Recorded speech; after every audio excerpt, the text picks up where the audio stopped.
Robert compró la tierra que todos llamaban maldita. Pozo seco, ganado flaco, trained to dias para perder lo to do. En el pueblo se riron. El banco aposto en su contra. Pero entonces apareció Rachel, una apache de morada antigua que escuchaba la tierra como quino en latido. Ella supo que el agua no se había ido. Alguien la desvía con un canal cubierto. La sequía no era castigo del cielo, era un robo. Why Robert iba a descubrir quién. Robert era un vaquero sin suerte, con una mano delante y otra detrás. Rachel, una mujer apache que nadie tomaba en serio. Juntos estaban a punto de descentuar el plan que un hombre poderoso había enterrado años atrás. Y cuando el agua brotara, también brotaría una verdad que sería con todo. La historia comienza en una plaza polvorienta de Texas, donde las miradas pesan más que las palabras. Robert, con su sombrero agujerido y sus botas a punto de descosers, acababa de firmar la compra de 80 acres que todos consideraban tierra muerta. El pozo levaba seco más de 5 años, el ganado del interior dueño había muerto de est, y el propio banco le había advertido que estaba comprando su propia ruina. Pero Robert no tenía opción. Era la única tierra que podía pagar con lo que le quedaba atrás, una vida de trabajos mal pagados y promesas rotas. La primera burla ligó esa misma tarde en la cantina. El herrero levantó su vaso y brindó por el nuevo rey del desierto. Las carcajadas retumbaron en las paredes de madera. El banquero, un hombre de traje oscuro llamado Harrington, le ofreció un trato. Si en 30 días no había agua corriendo en aquel rancho, el banco embargaría la tierra y Robert quedaría debiendo hasta el sombrero. Harrington lo dijo sonriendo, como quien conoce el final de una película. Pero lo que nadie esperaba era la aparición de Rachel. Ligo a pie, sin caballo, sin carreta, como si la tierra misma la hubiera convocado. Vestía un sencillo vestido de cuero claro con puntas azules, el cabello negro suelto, y una expresión que mezclaba como y misterio. Pidió permiso para descansar cerca del pozo seco. Robert, con esa mezcla de soledad y generosidad que lo definía, aceptó sin hacer preguntas. Esa noche, mientras Robert dormitaba bajo el porche, Rachel se ardilló junto al pozo. No hizo rezos ni rituals. Simplemente observó. Siguió el rastro de unas hormigas que subían por las piedras. Tocó la tierra con las yemas de los dedos y notó algo que ningún vaquero habría percibido. Una línea de sal cristalizada en el suelo, como si el agua hubiera corrido por allí mucho tiempo atrás y alguien la hubiera desviado. También encontró piedras que estaban inexplicablemente frías en medio del calor asfixiante. Rachel entendió en ese instante lo que todos habían pasado por alto. El pozo no estaba seco por sequía. El agua había sido bloqueada. A la mañana siguiente, Rachel le mostró a Robert lo que había descubierto. Caminar en hasta un punto donde la tierra formaba una liger de prisión y allí, bajo una capa de maleza seca, encontraron lo que parecía un antiguo canal cubierto de piedras y barro endurecido. Pero el canal no era obra de la naturaleza. Era un desvío intencionado, construido para robar el agua y secar el pozo. La pregunta ya no era si había agua bajo sus pies, sino quién la había robado. Y que haría esa persona cuando descubriera que Robert y Rachel estaban a punto de devolverla a la superficie. La respuesta llegaría con el primer golpe de pico, y traería consigo una tormenta que ninguno de los dos podía imaginar. Robert tomó un pico oxidado del granero. Rachel señaló el lugar exacto donde la tierra sonaba hueca. No era magia, era conocimiento. La sabiduría de un pueblo que había leído los secretos del agua durante siglos. Las líneas de salida, el camino de las hormigas, el silencio profundo donde debería haber humedad. El primer golpe contra el suelo reseco levantó una nube de polvo. Al segundo golpe, el metal chocó contra algo sólido. No era roca. Era una losa de piedra caliza, cortada y colocada por manos humanas. habían pasado años quizás décadas, desde que alguien cielo aquel punto. Y quien lo hizo, lo construyó para que nadie pudiera encontrarlo. Tardaron 3 horas en mover la losa. Cuando sedio, un rugido subterráneo escapó de las entrañas de la tierra. El agua broto con tal fuerza que derribó a Robert hacia atrás. Era un torrente oscuro, frío, cargado de lodo y de tiempo. Rachel no retrocedió. Metió las manos en el agua como si saludara a un viejo pariente. Luego, sin decir palabra, guió el flujo hacia el pozo que todos creían muerto. En menos de una hora, el pozo comenzó a llenarse. El ganado, flaco y desesperado, olió la promesa antes de verla. Murieron con una energía que no mostraban en meses. La noticia corrió más rápido que el agua. Al día siguiente, 3 vaqueros del pueblo se acercaron a la colina para verlo con sus propios ojos. No podían creer lo que veían. El pozo, que durante 5 años había sido una boca seca y agrietada, ahora reflejaba el cielo. Robert sacó un cubo y bebió. Todos esperaban que escupiera lodo, pero el agua era limpia, dulce, fría. Los vaqueros se miraron entre sí. Aquello cambiaba las reglas. Harrington, el banquero, había apostado a que Robert fracasaría en 30 días. Ahora Robert no solo tenía agua, tenía la prueba de que el pozo nunca había estado seco. Alguien lo había secuestrado. Pero aquí está la cuestión. Desbloquear un pozo no solo devuelve el agua, devuelve también las preguntas que nadie quería hacerse. Rachel siguió la línea del canal cubierto durante 2 días. Lo que encontró era más grande que un simple desvío. El canal no terminaba en el pozo de Robert. Seguía hacia el este, serpenteando bajo tierra como una arteria oculta, hasta conectarse con una red de sequías que alimentaban la propiedad vecina. La hacienda de Clayton. 1,200 hectáreas de pastos verdes y ganado gordo, propiedad del hombre más rico del condado. Clayton no era solo un vecino. Era el dueño invisible de medio pueblo.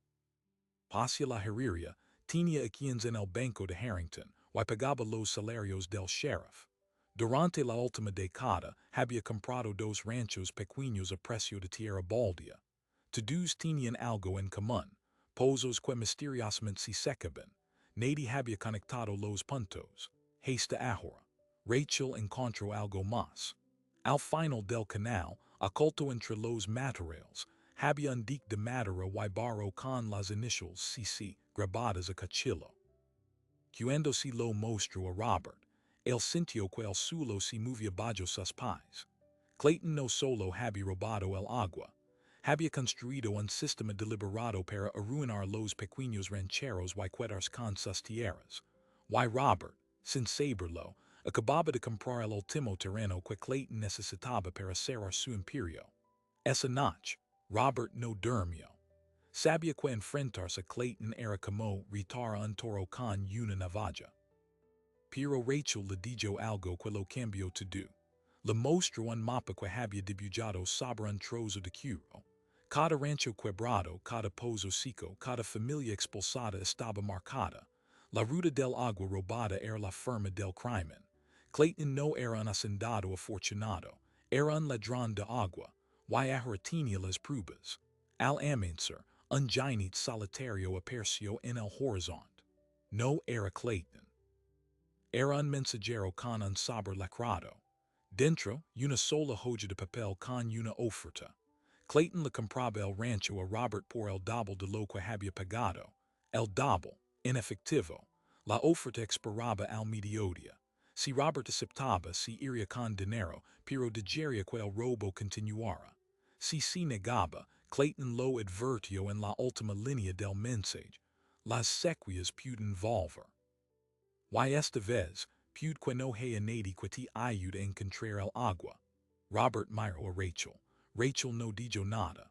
Solo sostuvo el cuchillo que levaba en la cintura. La decisión era tan simple como aterradora. Rendirse o luchar. Faltaban 3 horas para el mediodía y el sol ya quemaba.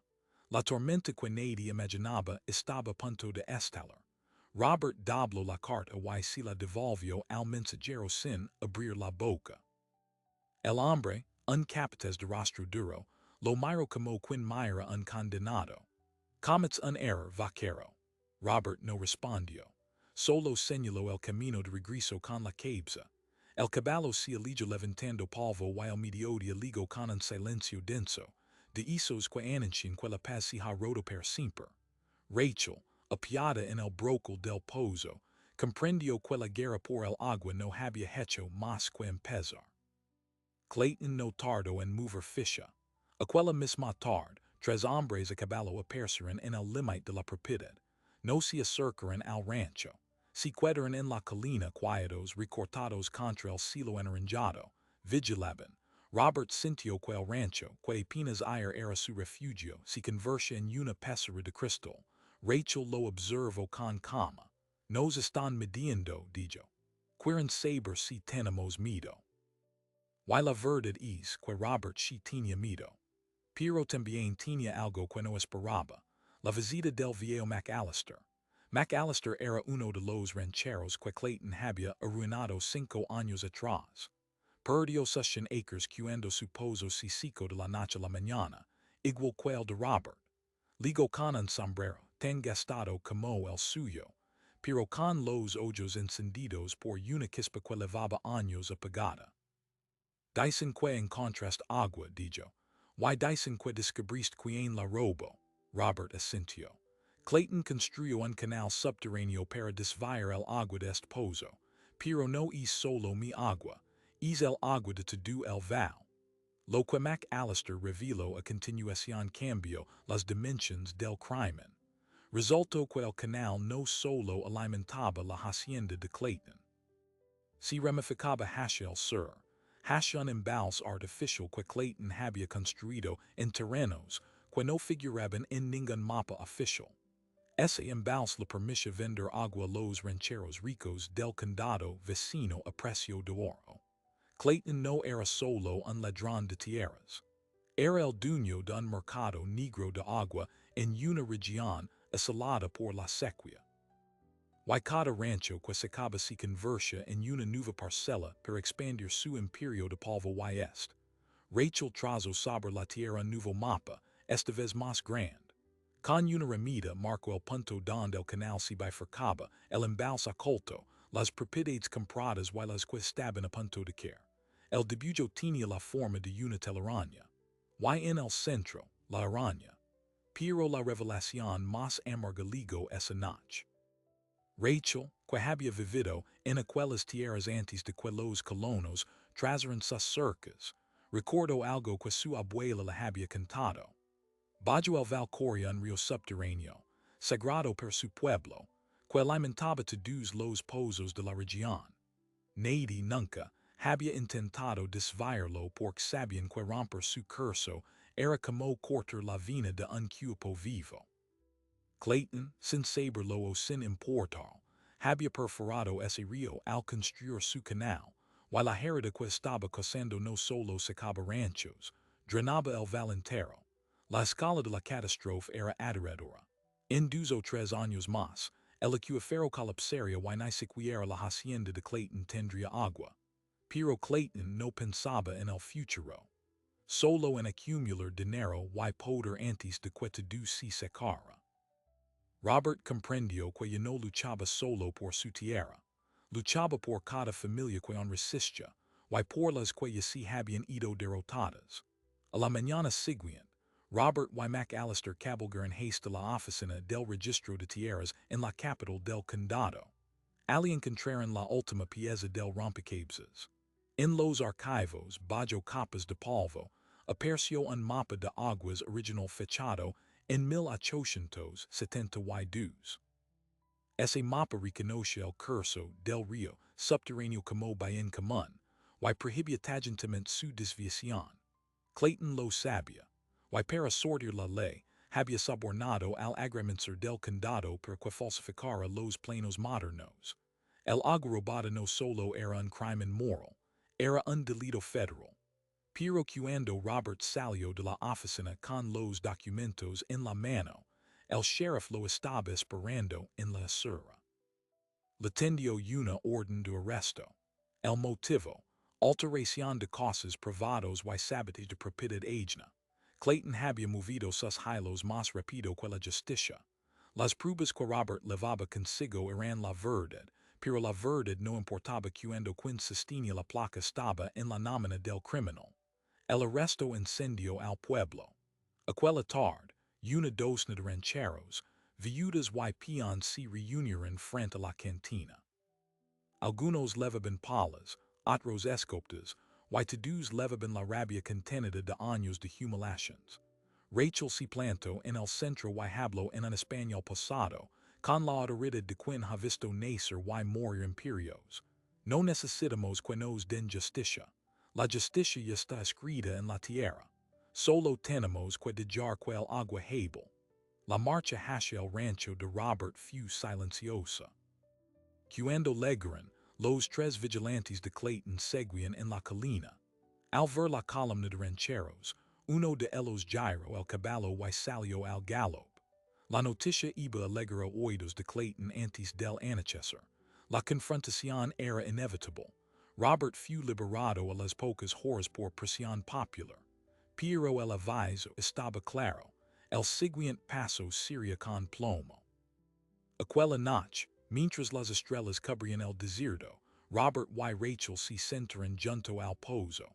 El agua corría mansa, como si ignorara la tormenta que se avecinaba. Rachel le contó una historia antigua, la de una guerrera de su pueblo que había luchado contra un invasor que quería envenenar las fuentes sagradas.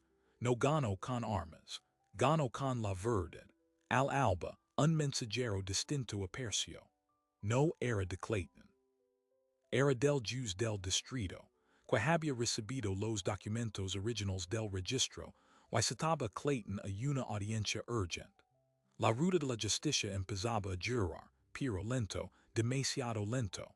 Por Clayton ya había reunido a sus hombres y cabalgaba hacia el rancho. No iba a esperar a que un juez le dijera lo que podía o no hacer con su agua. Desde el porche, Robert veía la polvareda en el horizonte. Rachel se puso en pie y alisó su vestido. Es la hora de decidir, dijo. Pudes jurar o pudes cavar. Si cavas, el agua te defenderá. Si huís, el desierto se lo traerá todo. Robert tomó el pico. El mismo pico del primer día. Y camino hacia la compuerta que Clayton había mandado construir para celar el canal. La madrugada se llenó de cascos de caballos. Clayton ligó al galop, con 20 hombres armados, y freno justo al borde de la zanja. Suelta eso, gritó. O giro que cavaré tu tumba. Robert levantó el pico sobre su cabeza. El sol naciente arrancó destellos del metal. El valentero contuvo la respiración. La guerra del agua iba a decidirse en un solo golpe. El pico de Robert describió un arco en el aire y se estrelló contra la compuerta. La madera podrida crujió sedio, y un torrente oscuro brotó como un animal liberado. Los caballos de Clayton relincharon y retrocedieron, asustados por la explosión de agua que se derramaba por la zanja. Los 20 hombres armados dudaron. Aquello no era lo que esperaban.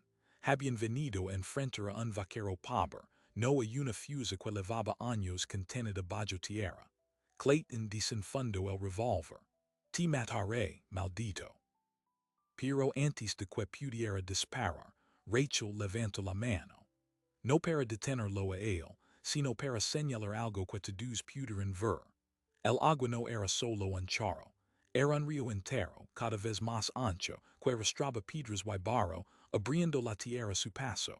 El sonido ensordecedor ahogó las voces. La humedad empapó el aire, y el polvo de años se convirtió en barro fétil en cuestión de minutos.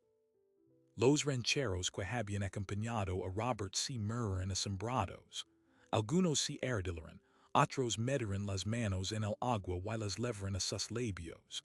Era la primera vez en años que veían correr agua viva en aquel val. McAllister, el viejo ranchero arruinado, se echó a llorar. Es la misma agua de mi pozo, dijo con voz quebrada. La que Clayton me robó. Y entonces, la corriente hizo lo que Rachel había previsto. El agua siguió el camino de la antigua sequía, bajo hacia el sur, why few direct al embals clandestino de Clayton. Pero en lugar de lenarlo, lo rompió. El dique el mismo había construido para almacenar el agua robada no resistió la presión. Sedio con un estruendo, y el agua se desbordó sobre sus propios pastos, inundando los establos, las cercas, las cosechas. Los hombres de Clayton se dispersaron, abandonando a su jefe, que se quedó solo, con el revólver colgando inútilmente en la mano, viendo como su imperio se desmoronaba. Robert se acercó a Clayton. No levaba arma, solo levaba el mapa original de aguas, el que había encontrado en el registro. Lo extendió frente al hacendado. Esto es lo que robest. El agua no era tuya, era de todos. Clayton lo miró con odio, pero no pudo decir nada. El sonido del agua lo decía todo. A los 2 días, el juez del distrito ligo escoltado por un destacamento de alguaciles. La evidencia era abrumadora. El mapa original, el canal desviado, los testimonios de los rancheros, y saber todo, el agua misma, que ahora corría libre por el val. Clayton fue arrestado por fraud, sabotage, soborno y violación de leyes federales de aguas. Sus tierras fueron embargadas y repartidas entre los rancheros que habían sido despejados. La justicia, por una vez, ligo montada caballo y vestida de barro. Pero la sorpresa final ligo en mis despes. El pozo de Robert no solo se había llenado, nunca volvió a bajar. El agua seguía brotando, constante y fría, como si la tierra hubiera sanado su herida. Rachel, que se quedó a vivir en el rancho, explicó que el río subterráneo había recuperado su cauce antiguo. Las hormigas volvieron a subir por las piedras. Las líneas de sal desaparecieron. El ganado engordó. El rancho que todos habían llamado maldito se convirtió en la tierra más verde de todo el condado. Y Robert comprendió algo que vale más que el oro. La riqueza no está en lo que puedes comprar, sino en lo que puedes devolver. Él no había descubierto agua, había devuelto el agua su lugar, y con ella había devuelto la esperanza a un val entero. Ahora, mientras el sol se pone sobre los campos mojados, Robert y Rachel se sientan junto al pozo.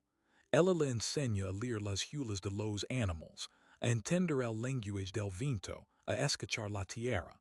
Ya no son 2 extraños. Son los guardians de un secreto que siempre estuvo allí, esperando a que alguien se atreviera a cavar. Hay algo profundamente conmovedor en esta historia. No es solo la victoria de un hombre contra un imperio.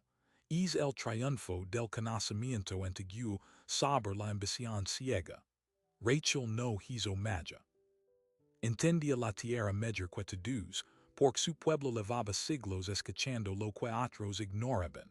El camino de las hormigas, la sal que deja el agua al retirarse, las piedras que permanecen frías bajo el sol.